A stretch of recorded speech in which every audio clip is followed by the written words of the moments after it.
Muy buenas, les habla Guillermo Ávila Colina para Musitaciones Bohemias. El día de hoy vamos a leer ciencia ficción y para eso hemos escogido un libro que salió en el 2010 en donde un grupo de autores se reunió y quiso hacer un homenaje a Edgar Allan Poe. Pero Edgar Allan Poe no tiene mucho que ver con ciencia ficción. Bueno, lo que hicieron ellos fue traer a Edgar Allan Poe y sus cuentos de misterio, tenebrosos, interesantes, al siglo XXI. Y se llamó Poe Siglo XXI. Dentro de esos autores podemos encontrar autores de la talla de Iván Molina, Daniel Garro y Laura Quijano, que es justamente la autora de quien vamos a leer el cuento el día de hoy. Ese cuento se llama El modelo defectuoso y está basado en La caja oblonga, escrito en 1844 por Edgar Allan Poe. Empezamos. El modelo defectuoso.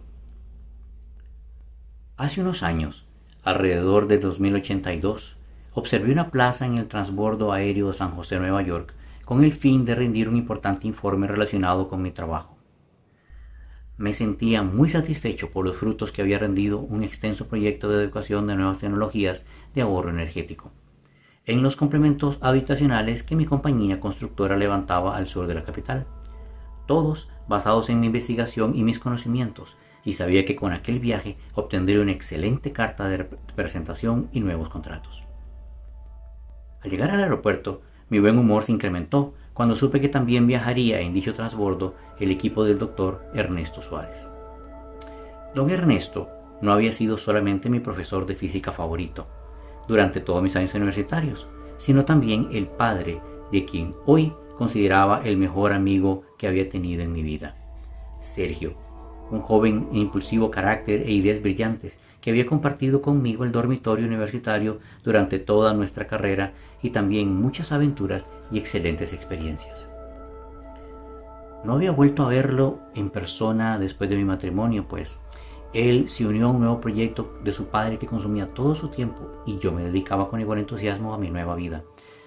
Pero habíamos mantenido un activo contacto virtual, por lo cual estaba al tanto de sus progresos y sus anhelos profesionales. Aquel encuentro fortuito, sin embargo, significaba una estupenda oportunidad de encontrarlo en persona.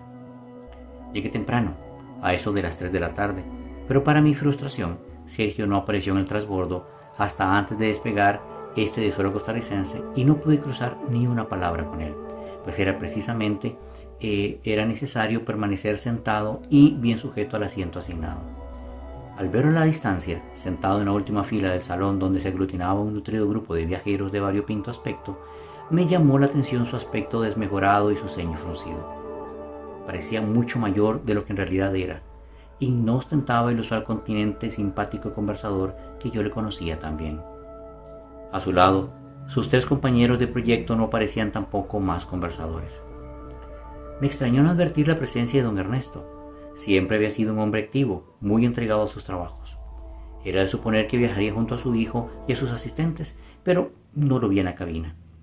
Quizás se habría sentido indispuesto o el viaje no sería de mayor importancia y de momento no le dediqué más pensamientos, pues debía concentrar mis energías en la conferencia a la cual me dirigía. El transbordo despegó a la hora puntual, unos 10 minutos después del arribo de Sergio, y durante los primeros instantes todos guardamos silencio. En aquellos tiempos, los transbordos colectivos eran más compactos y silenciosos que los antiguos aviones en los cuales había viajado mi abuelo, pero por alguna razón seguían infundiendo el vago temor, absurdo, de que quizá no despegarían del suelo como debieran. Temor infundado, cierto, pero no habíamos sufrido accidentes con aparatos voladores en al menos unos 40 años. Pero el ser humano es, después de todo, una criatura de tierra, y estas experiencias siempre resultaban intimidantes en los más recónditos rincones de nuestro inconsciente. Pasado aquel instante de primitivo temor, los viajeros se entregaron a diversas actividades propias de estos viajes, desde la charla incesante y casi ruidosa hasta la visión de películas personales, la lectura o el repaso de trabajos varios. Yo, debo confesarlo, me sentía agobiado por la curiosidad insana. Había notado que Sergio no había hecho el menor movimiento para acercarse a mi asiento, toda vez que ya era posible hacerlo, y se mantenía con la misma expresión malhumorada y incontinente taciturno mostrado a su arribo.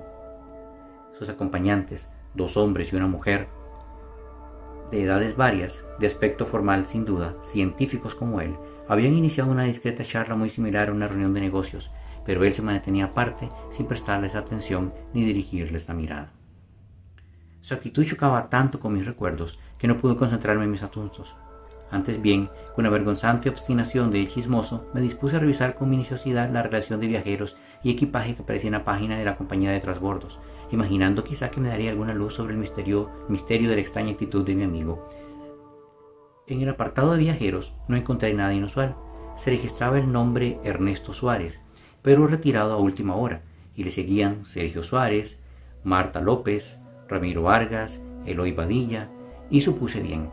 Don Ernesto, sin duda, se habría sentido indispuesto y había tenido que suspender el viaje. No había razones para suponer que había fallecido de forma repentina, pues en su registro virtual no se consignaba su deceso, ni circulaban esquelas de sentidos, parientes o amigos. ¿Era pues un retiro simple motivo suficiente para que Sergio estuviera tan murmurado? No lo recordaba como un hombre demasiado pegado a su padre. De hecho, ambos habían protagonizado más de un desacuerdo importante, aunque nunca violento, y no suponía que una retirada de última hora pudiera sumir a mi amigo en un estado tan melancólico. Seguí indagando en las listas. En el apartado de equipajes, además de sus efectos personales, muy escasos, Suárez había registrado 3 modelos robóticos de valor abultado, pero de tamaño medio, con especificaciones muy precisas de manejo y traslado. Presumí que eran parte del trabajo investigativo de su padre y posiblemente los trasladaba a alguna presentación como la que yo realizaría en Nueva York.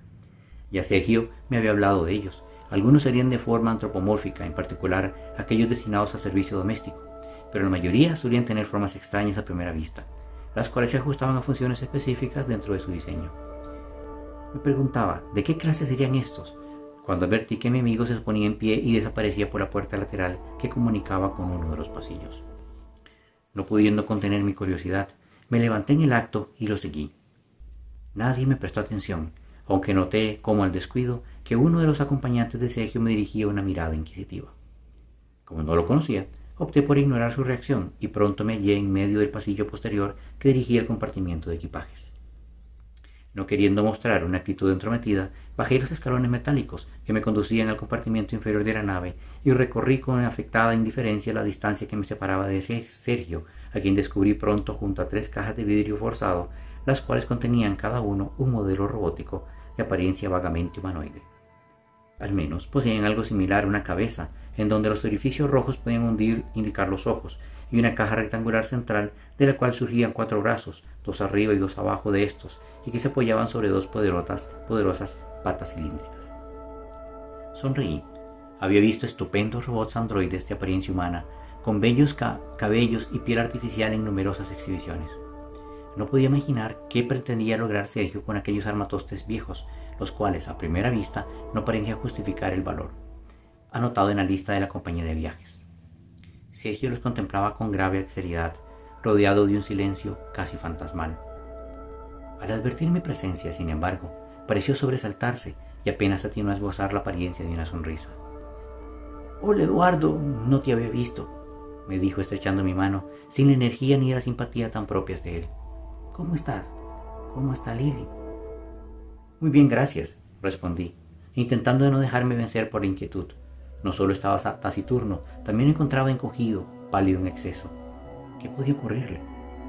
«¿Qué traes aquí?», le pregunté, sin embargo. Sergio no admitiría jamás que se encontraba en mala situación, aunque la verdad le estallara en la cara. «Unos modelos viejos que pensamos reciclar», me contestó él, quizá con demasiada prontitud. «Vamos a remozarlos y a ponerlos a andar. Bueno, a estos 2. Ese otro está defectuoso, por lo que pienso llevármelo para el laboratorio como material de pruebas». Señalaba el modelo de la derecha, un tanto más manchado que los otros 2 y con un faltante de uno de los ojos de la cabeza. Viajaba muy bien embalado, sin embargo, y con una etiqueta en la parte superior que decía «Frágil, úsese hacia arriba». ¿El laboratorio? Le pregunté sin pensar. Creí que tenías tu base en San José. La tengo, sí, dijo él con un suspiro que no entendí. Pero mi padre negoció un nuevo contrato con la Universidad de Columbia, por el cual iniciaremos algunos proyectos en un laboratorio que compartimos con el Dr. Sanders. No era mi imaginación. Sergio había vacilado antes de mencionar a don Ernesto. ¿Te refieres a aquel extraño proyecto de restauración biométrica en partes?, le pregunté, intentando encajar aquellas piezas de información en algún extraño rompecabezas. Sergio asintió, sin añadir comentarios, y luego se sumió en un mutismo aún más enrarecido. Yo contemplé los modelos con una vaga sensación de realidad. Recordaba el proyecto de biomecánica. Sergio había sido un entusiasta creyente en la incorporación de la biotecnología a la reposición de partes humanas. Por ello, había trabajado con robots de apariencia humanoide durante largos años, precisamente para aplicar este conocimiento con los seres humanos que perdían parte de sus cuerpos en un accidente o por alguna enfermedad, de manera que pudiesen restablecerse sin que se notaran sus partes postizas. En cambio, su padre, don Ernesto, prefería continuar con su línea de robots industriales y en más de una ocasión se había dado algún enfrentamiento ideológico entre ambos. ¿No habría sido más lógico que Sergio estuviera brillando de puro contento? ¿Y por qué transportaba modelos viejos y uno defectuoso si lo que él desarrollaba eran androides de alta tecnología? En aquel momento, sin embargo, un aviso electrónico de la nave nos llamaba a todos los pasajeros a acudir de nuevo a nuestros asientos y ajustar nuestros cinturones de seguridad. Nos aproximábamos a una tormenta, y aunque las naves solían hacer cuanto podían para evitar algo así, era aquella de tan intensa envergadura que sería inútil siquiera intentarlo. Di media vuelta, suponiendo que Sergio me seguía, pero al llegar a la escalera advertí que se había quedado atrás. ¡Sergio!, grité, esta vez muy molesto por su apatía. ¿Qué esperas? ¿No escuchaste el aviso? Él asentía, como al descuido, pero no parecía querer moverse, por lo que de un salto corrí hasta donde permanecía como clavado en el piso y lo arrastré hacia la escalinata metálica. Él no reaccionó, ni con violencia ni con sorpresa. Tan solo permitió que lo llevara hasta su asiento, donde una vez sentado, se ajustó el cinturón de seguridad con profunda desgana. Yo, por mi parte, corrí a mi lugar y me ajusté como correspondía. No tenía intenciones suicidas en lo absoluto. La sacudida de la tormenta fue repentina y brutal. Por un momento sentí que el pequeño trasbordo se mecía con el viento, como si fuese un barco de papel a merced de la torrentada. Cerré los ojos y empecé a sudar, desde la frente hasta las manos, mientras intentaba contener mi temor con el mejor ánimo. Algunas personas, como yo, apretaban los dientes, miraban las ventanas redondas con ansiosas expresiones, mientras otros más valientes o más temerosos permanecían calmos o gritaban ante los movimientos repentinos de la nave. En algún lugar se oía la voz electrónica de la tripulación, combinando a la calma, a permanecer en sus sitios y a no dejarse arrastrar por el pánico. De pronto, el desastre. Un navegante furtivo, de los que suelen evadir los controles de tráfico aéreo y la policía de aguas internacionales para realizar pesca ilegal o para traficar objetos prohibidos, había perdido el control de su pequeña nave ligera y, meciéndose como enloquecida en medio de los vientos huracanados, se estrelló contra el costado izquierdo de nuestro transbordo. El grito esta vez fue lanzado desde todas las gargantas. Por un momento las luces se apagaron y todas las alarmas estallaron al mismo tiempo. Yo sentía un mareo aterrador que me oscurecía la visión, mientras escuchaba el corazón latiendo en mis oídos. Pero al cabo de unos minutos solo se oyeron los mensajes electrónicos de la cabina central y las luces se restablecieron parcialmente. Permanezcan en sus asientos, ha habido un fallo en el casco. Permanezcan en sus asientos, ha habido un fallo en el casco. No había que sentir, sí, miedo o confusión. En aquel momento todos nos mirábamos perturbados, no pudiendo interpretar aquel mensaje, hasta que en medio de tanto bamboleo surgió una de las puertas laterales un corpulento miembro de la tripulación, a todas luces un técnico del servicio de mantenimiento, seguido de 3 robots reparadores.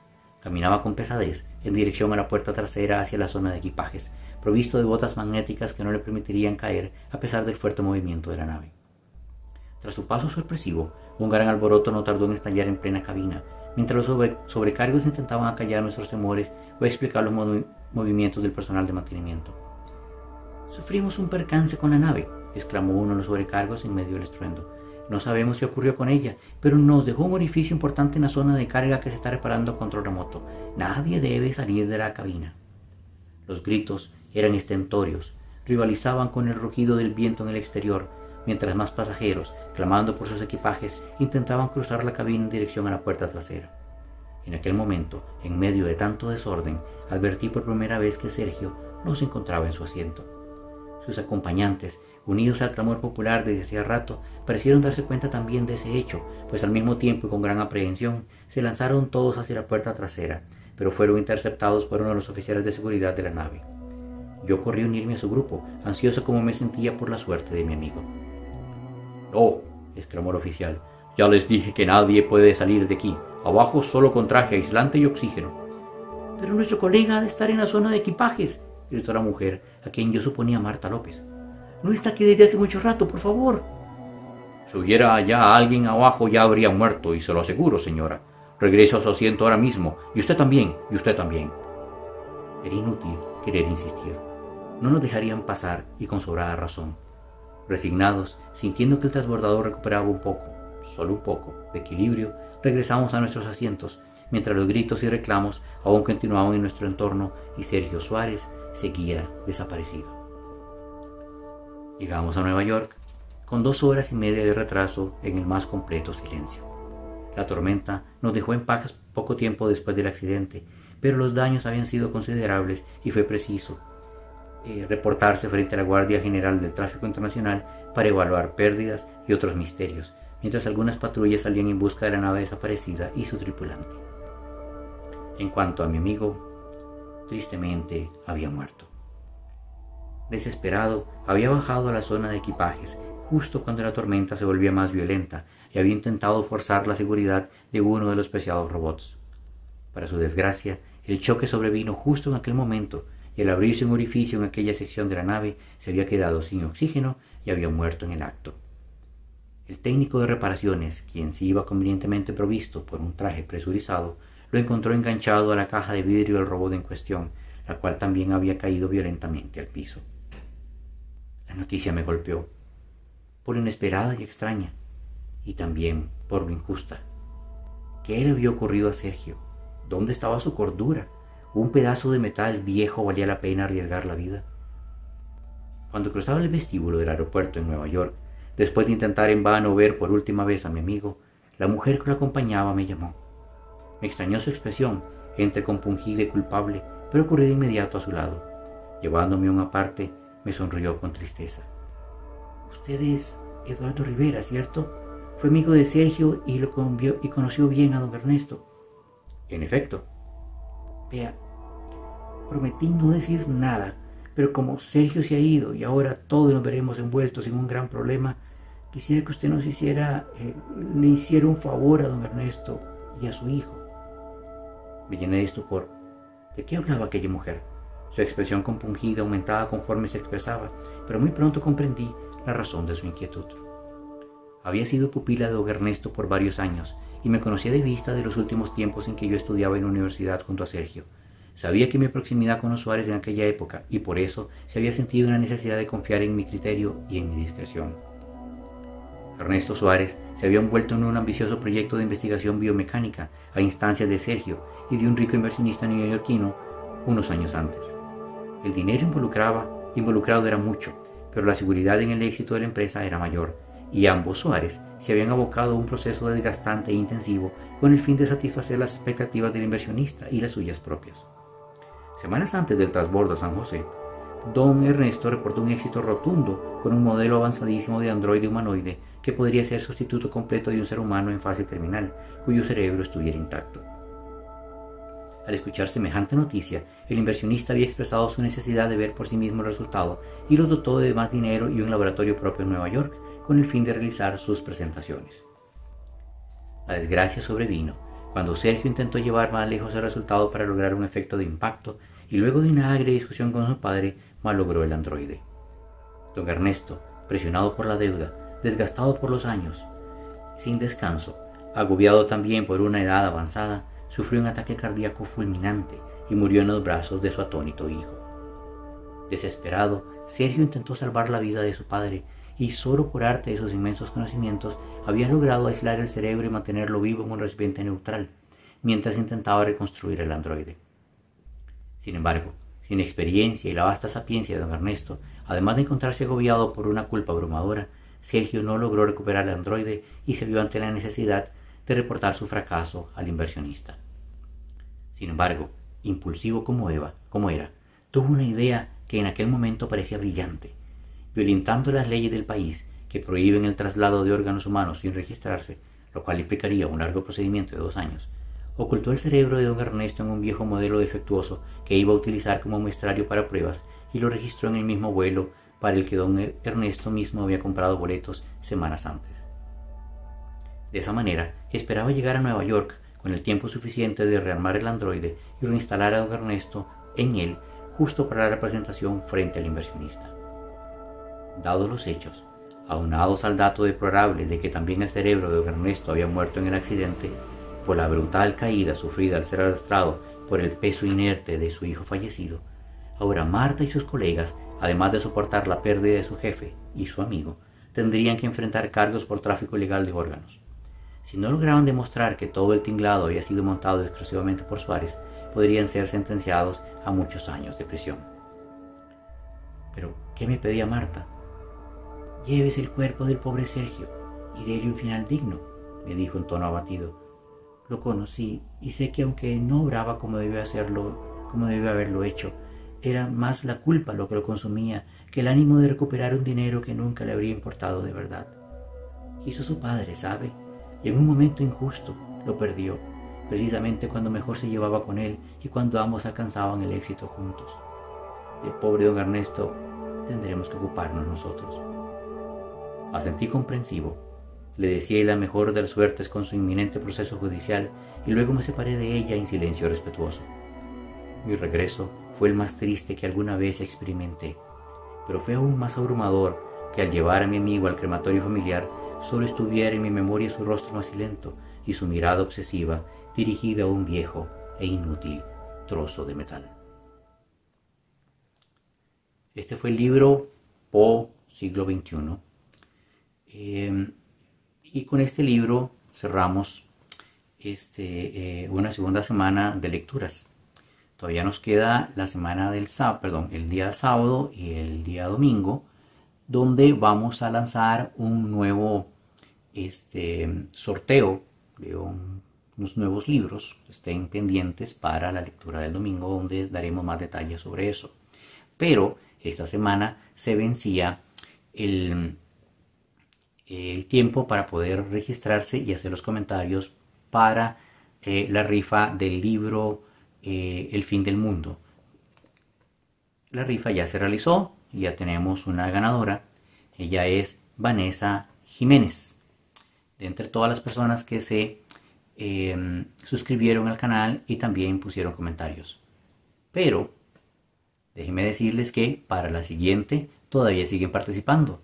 Todos los nuevos que sigan poniendo comentarios en los cuentos seguirán participando y podrán participar los nuevos también que ingresen la próxima semana. Entonces el domingo les daré más detalles y tendremos otra rifa el siguiente viernes. Por el momento, suscríbanse al canal y esperen más noticias de nosotros. Hasta pronto.